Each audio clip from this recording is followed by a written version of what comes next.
नमस्ते, मेरा नाम धीरज शर्मा है और आप कलम इंडिया न्यूज देख रहे हैं। हमारे कार्यक्रम पेपर वाला में आप सभी का बहुत बहुत स्वागत है। देश भर का एग्जिट पोल आ चुका है। स्वाभाविक सी बात है, बिहार में भी चर्चाएं तेज हो गई है कि इंडिया को कितनी सीटें आएंगी और एनडीए किस तरह से निखरेगी। अब लोगों को भी तो भरोसा होना चाहिए ना कि एग्जिट पोल पर जो है बातें जो दिखाई जा रही उसमें क्या सच्चाई। वोटर्स के दिमाग को टीवी चैनलों ने कैसे पढ़ा, कैसे चीजों को एकत्रित किया, समझ में आएगा तभी तो हम भरोसा करेंगे। स्वाभाविक सी बात है। हालांकि ये कोई बड़ा विषय नहीं है। एग्जिट पोल हमेशा से आते रहे हैं। ये एक अनुमान लगाया जाता है, एक आशंका जताई जाती है और इस तरह से लोगों के मन को टटोल कर, बात कर, नब्ज को देख कर जो है चीजों को परखने समझने की कोशिश होती है कि वाकई किस सीट पर किस उम्मीदवार का पलड़ा भारी है, कौन जीत रहा है। तो ये तो बस इतना ही तक बात रहती है, क्योंकि 100% तो चीजें सत्य हो नहीं सकती जब तक रिजल्ट नहीं आ जाएगा। आज हम ही कह दें जैसे 400 पार का लहर चल रहा था तो एनडीए 400 पार कर जाएगी, ऐसा संभव है क्या? कहने और सत्य होने दोनों में दो फर्क है, दोनों में अपना अपना एक फर्क है। लेकिन अब हम सोच रहे हैं कि थोड़ा बहुत आपको कुछ बता दे जो हमारे पास इन्फॉर्मेशन है, क्योंकि क्षेत्र हम भी घूमे, हमने भी जो है एनालिसिस किया है कि क्या कुछ सत्यता है क्षेत्र की, क्या टक्कर रहा, कहाँ टक्कर रहा, कौन जीत सकता है, कौन हार सकता है, मुन्ना शुक्ला जीतेंगे कि नहीं जीतेंगे, भूमिहारों ने उन्हें वोट दिया होगा कि नहीं दिया होगा, पवन सिंह का क्या है स्थिति, वो जीत रहे हैं कि नहीं जीत रहे हैं, क्योंकि एग्जिट पोल में तो उन्हें दिखाया गया कि वो जीत रहे हैं निर्दलीय प्रत्याशी। अगर पवन सिंह जीत रहे हैं तो फिर उपेंद्र कुशवाहा तीसरे नंबर पे जा रहे हैं, क्या दूसरे नंबर पे जा रहे हैं, ये जानना आपके लिए बेहद जरूरी है। पहला सवाल हमारा आपसे यही है, क्योंकि हमने अपने हेडिंग में भी डाला है, ये बता दीजिए कि आपको एग्जिट पोल पर भरोसा है या नहीं। बस इतना बता दीजिए। अगर भरोसा है तो कहीं कोई दिक्कत नहीं है, आने वाले बस 2 दिन का इंतजार करना है, 4 तारीख को चीजें क्लियर हो जाएगी, सीधी सी बात है। अगर नहीं भरोसा है तो क्यों नहीं भरोसा है, थोड़ा बहुत बताएंगे ना कि हाँ क्यों नहीं भरोसा है। खैर अब जान जाइए, 372 सीटें जो है एनडीए को मिल रहा है। सोच लीजिए, 372 सीटों का मतलब आप समझ रहे हैं, 400 से तनका कम। 355 सीटें जो है वो केवल और केवल बीजेपी को मिल रहा है। 303 सीटें सरकार में बीजेपी के पास थी और एग्जिट पोल में 355 इस बार दिखाया गया। मैं नहीं मानता हूं, ये मेरा व्यक्तिगत मानना है। क्या होगा नहीं होगा, हो सकता है मेरी बात झूठी हो जाए, लोग कल से हमको देखना बंद कर दें, लेकिन जो सत्य है उसको बताना हमारे लिए एक अपना व्यक्तिगत धर्म है। स्वाभाविक सी बात है, हम भी क्षेत्र घूमे। 303 सीटें बीजेपी की केंद्र में है अपनी, 303 से 304 हो सकती है, 5 हो सकती है, 10 तक हो सकती है, उससे 2-4 को घट भी सकती है, लेकिन 355 नहीं हो सकती है। ये था, अपनी बात हम आपको बता दिए। बात अब 372 सीट की रही। पूरे देश में इंडिया गठबंधन की 372 सीट की चर्चाएं, ऐसा संभव नहीं है। 400 पार का लहर उठा, वो लहर तक ही चीजें रहती, लेकिन 372 सीटें इंडिया गठबंधन को, माफी चाहेंगे, एनडीए गठबंधन को नहीं मिलने जा रहा है। इतना आसान नहीं है, क्योंकि चौतरफा टक्कर था भाई, कोई इधर कोई इधर, कोई उधर कोई इधर गया है। कैसे संभव है? 372 सीट का मतलब है कि सारा का सारा वोट आप ही को पड़ा, विपक्ष को कुछ पड़वे नहीं किया। तो ये चीज, क्योंकि अन्य भी तो 22 हैं, तो क्या कुल 55 सीट ही जैसे बताया गया कि कांग्रेस को मिला, 146 सीट ही इंडिया गठबंधन जीत पाई। ये एक बड़ा विषय है।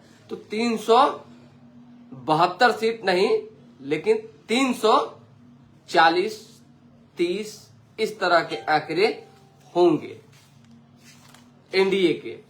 ये आप जान चुके हैं और हमने बता भी दिया। मिलान करना होगा तो मिलान कर लीजिएगा। अब थोड़ा सा क्षेत्र वाइज हम बता देते हैं जल्दी जल्दी में। क्षेत्र वाइज जान लीजिए, मुजफ्फरपुर से कोशिश थी कि अजय निषाद कुछ डैमेज करेंगे, लेकिन डैमेज जो है ज्यादा नहीं कर पाए, लेकिन वहां भी जबरदस्त टक्कर रही है। तो हो न हो विपक्ष के उम्मीदवार निकल जाए, लेकिन ये कहना अभी अतिशोक्ति होगी कि निकल जाएंगे। 99 का जब परसेंटेज का अंतर है तो एनडीए के उम्मीदवार भी निकल सकते हैं। आ जाइए सारण में रोहिणी आचार्य और राजीव प्रताप रूडी में भी जबरदस्त टक्कर हुई। अगर महिला वोटर रोहिणी आचार्य को वोट दिए होंगे और महिलाओं को लगा होगा कि नहीं, एक ऐसी बेटी है जिसने पिता को किडनी दान डोनेट किया, एक ऐसी बेटी है जो सिंगापुर छोड़कर सारण आई है हम लोगों की सेवा करने, तो फिर मामला गड़बड़ हो सकता है। नहीं तो राजीव प्रताप रूडी को हरा पाना आसान नहीं है। राजीव प्रताप रूडी ने जब लालू फैमिली के अन्य सदस्य को भी हराया था उस समय भी लहर की बात हुई थी, लेकिन हार गए। मतलब उनके राजीव प्रताप रूडी जीत गए और लालू यादव के परिवार से राबड़ी देवी थी वो हार गई। तो ये अभी कुछ नहीं कहा जा सकता है।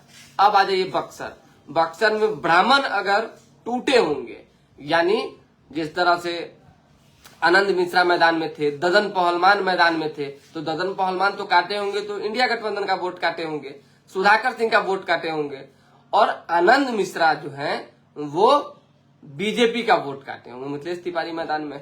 तो बीजेपी का वोट अगर आनंद मिश्रा भारी संख्या में काट लिए होंगे तो फिर संकट का घड़ी, क्योंकि कहा जा रहा है कि वहां पूरी कोशिश के साथ उन्होंने वोट किया है किसको, सुधाकर सिंह को। अब क्या सच्चाई है नहीं सच्चाई है तो आने वाले समय में 4 तारीख को ना पता चलेगा, लेकिन हमने आपको बता दिया है।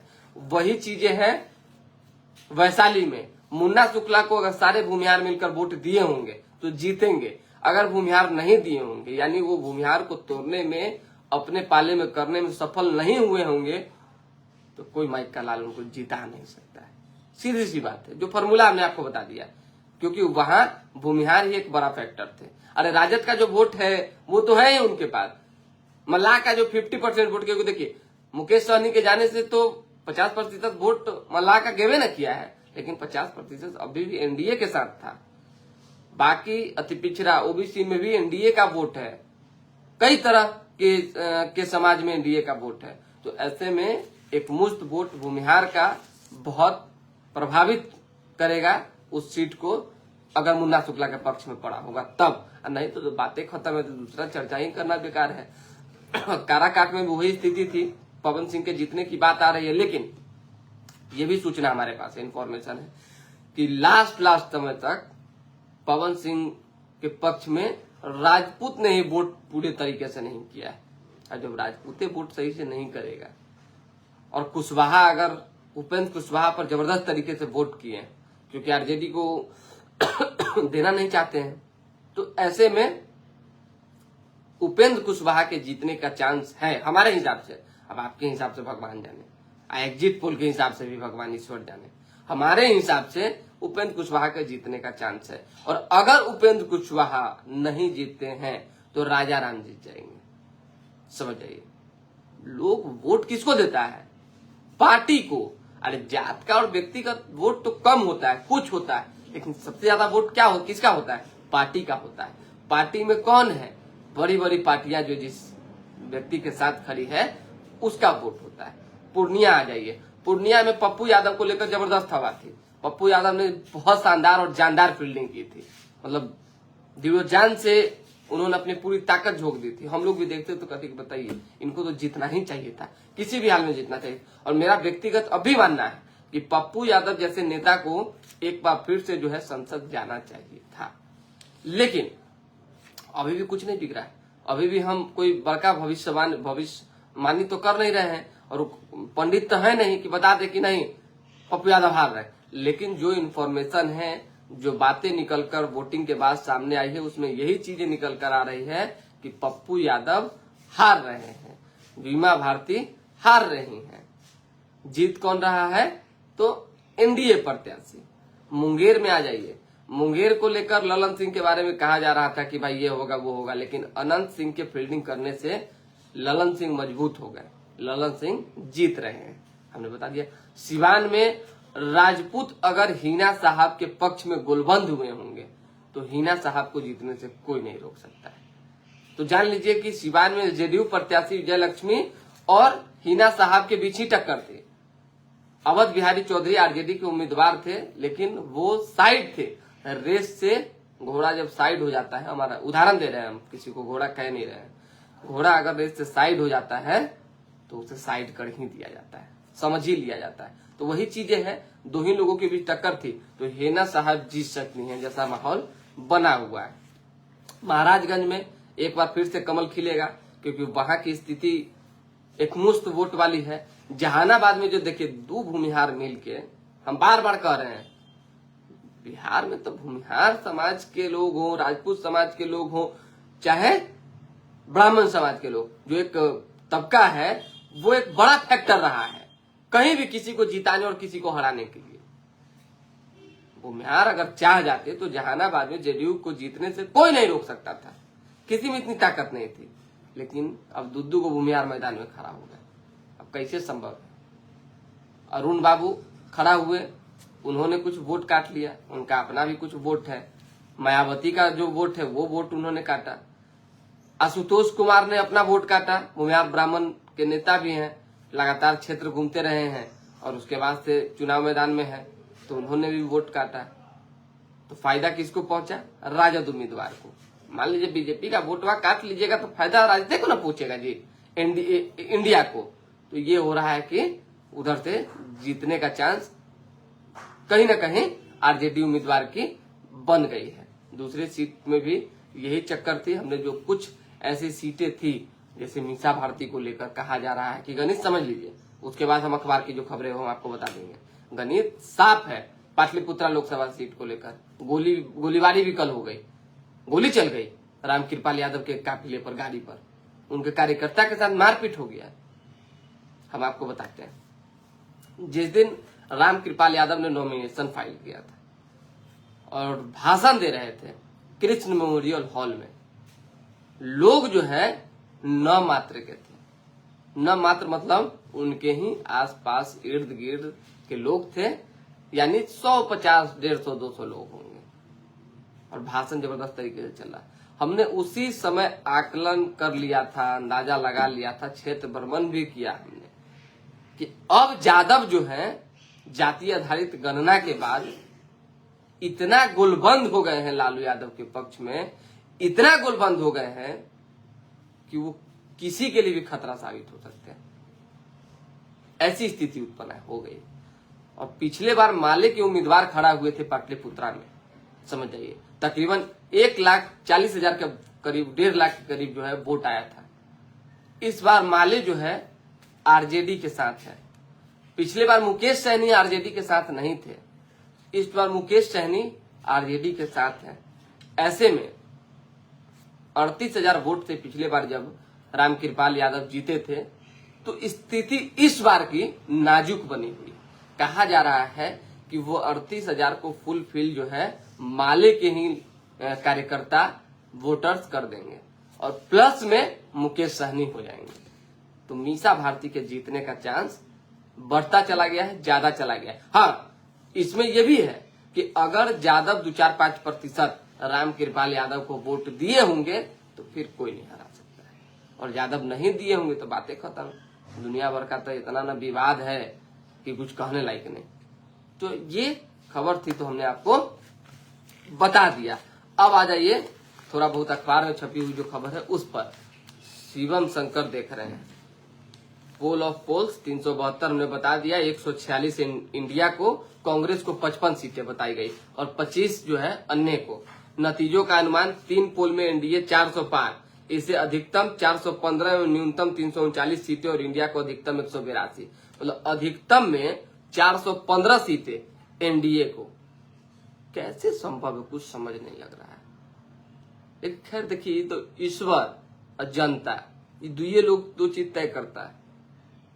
हम लोग तो तय करने वाले कोई है नहीं, लेकिन फिर भी 415 पच नहीं रहा है, यहाँ आके अटका हुआ है। सच बता रहे हैं। लोग हमको कहता है कि हम बहुत बड़का बीजेपी के समर्थक हैं, बीजेपी के भक्त हैं, ये हैं वो है। विश्लेषण समझता नहीं है, सुनता नहीं है, हमारी रिपोर्टिंग को लोग देखता नहीं है। जो लोग देखते हैं वो नहीं कहते हैं। और 2-4-5 को देखते हैं कि लड़का सब बार बार कमेंट करते रहता है। अरे हमको साबित कीजिएगा ना कि हाँ हम फलना के समर्थक हैं, साबित कर दीजिए, तब ना मानेंगे कि हाँ।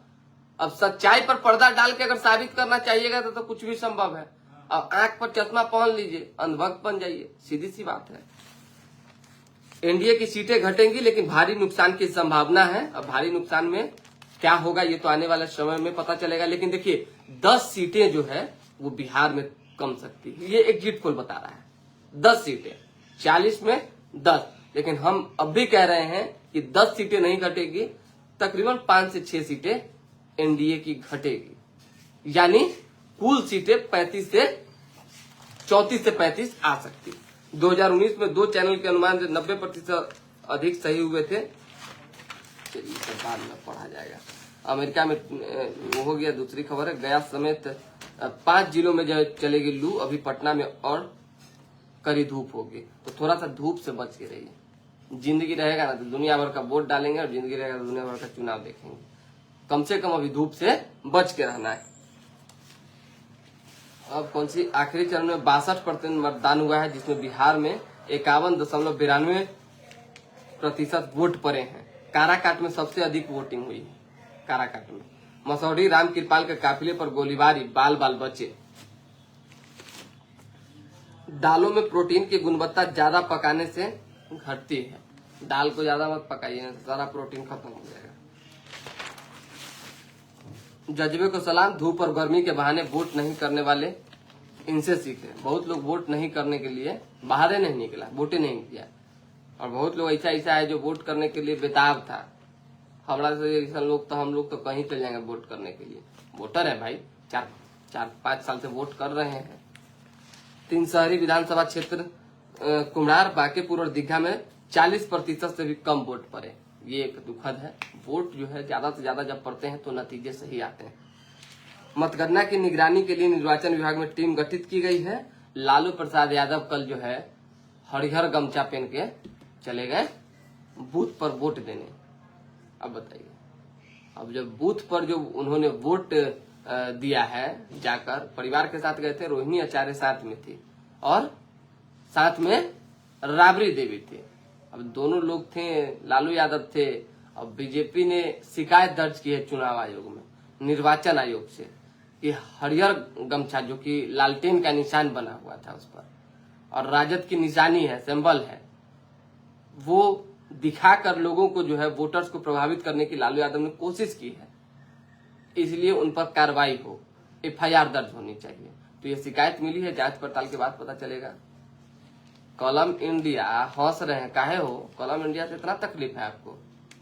है कौन आदमी है भाई? डीआरएक्स परवीन कुमार जो आदमी है, कोई दिक्कत नहीं है। मान लीजिए विरोधी 2-4 को नहीं होगा तो कैसे काम चलेगा? हम लोग तो चाहते हैं कि 2-4-5 को जो है कटाच करने वाला भी विरोधी रहेगा, तब ना हमारे बारे में कुछ कमी है तो बताएगा। और जो अपना लोग है वो तो मोटिवेट करता ही रहता है। ईवीएम और वीवीपैट लेकर आने वाली गाड़ियों से हड़ताली मोड़ से एएन कॉलेज तक लगा जाम। सारी व्यवस्थाएं कर ली गई है। राज्यपाल ने पटना में तो मुख्यमंत्री ने बख्तियारपुर में वोट डाला है। लालू प्रसाद के खिलाफ आचार संहिता के उल्लंघन की शिकायत दर्ज हुई है। भाजपा ने मुख्य निर्वाचन आयुक्त को पत्र लिखकर ये शिकायत की है। तथ्यहीन आरोप है, ये शिकायत गलत है। चितरंजन गगन आरजेडी की ओर से बयान जारी हुआ है। 7वें चरण का मतदान भी एनडीए के पक्ष में है, चिराग पासवान ने कहा। हमें 295 से ज्यादा सीटें आ रही है। तेजस्वी यादव का अनुमान है कि उन्हें 295 से ज्यादा सीटें आ रही है। उसी तरीके से एनडीए गठबंधन को जो भी है, एक भी सीट दांतों खोटे लगे नहीं मिलेगा। सबका अपना अपना अनुमान है, सब अपने अपने हिसाब से बोल रहे हैं। इतना दिन से लगातार आरोप प्रत्यारोप चल रहा है, बस 2 दिन और इंतजार करना है, चीजें स्पष्ट हो जाएगी। फिर कहाँ कुछ करना है। और क्या है, विशेष कुछ है नहीं, यही सब चुनाव वाला था जो हमने आपको बता दिया। बंद घर से लाखों की चोरी तो दिने रातें होते रहता है। चोरी चमारी रुक जाए तो बिहार सुधर जाए। चलिए, बाइक की ठोकर से अंधेर की मौत, बहुत दुखद खबर है। मतदान केंद्र पर सुबह में भीड़ दिखी, दोपहर तक सब कुछ सन्नाटा दिखा। धूप की वजह से लू से बचाव के लिए जो है कई जगहों पे लू की दवाई पिलाई जा रही थी। कई जगहों पे हमने देखा होम्योपैथ की दवा भी दी गई, और भी कई तरह की दवाएं थी, पता नहीं वो दी गई, हमने खबर भी किया है न्यूज हाट पर, आपने देखा होगा। उसी तरीके से फल उल का भी पूरा व्यवस्था था। इतनी न गर्मी है भाई कि क्या करे लोग। धनरुआ के सतपरसा और पालीगंज के गुरन बीघा में रोड के लिए वोट बहिष्कार किया गया है। 2-4 जगह गोली भी चला है, समझ आए। जहानाबाद में भी 2 जगह गोली चला है। पटरी टूटी थी, एक बच्चे ने जो है लाल गमछा दिखाकर ट्रेन को रुकवाया है, घटने से बच गई। जीवन का पल पल राष्ट्र को समर्पित है। प्रधानमंत्री नरेंद्र मोदी ने कहा है इंडिया गठबंधन 295 सीट जीत रहा है, खड़गे का मानना है। तेजस्वी यादव ने भी यही बातें कही है और मल्लिकार्जुन खड़गे ने भी यही बातें कही है। जो बातें थी हमने आपको बता दी। अब कुछ विशेष रह नहीं गया है, दोबारा जुड़ेंगे कल और परसों तो जुड़ेंगे ही जुड़ेंगे। फिलहाल अभी के लिए दें हम इजाजत, हमारे साथ बने रहें, देखते रहें कलम इंडिया न्यूज। तनी लाइक सब्सक्राइब शेयर पर ध्यान देते रहिए। बहुत बहुत धन्यवाद।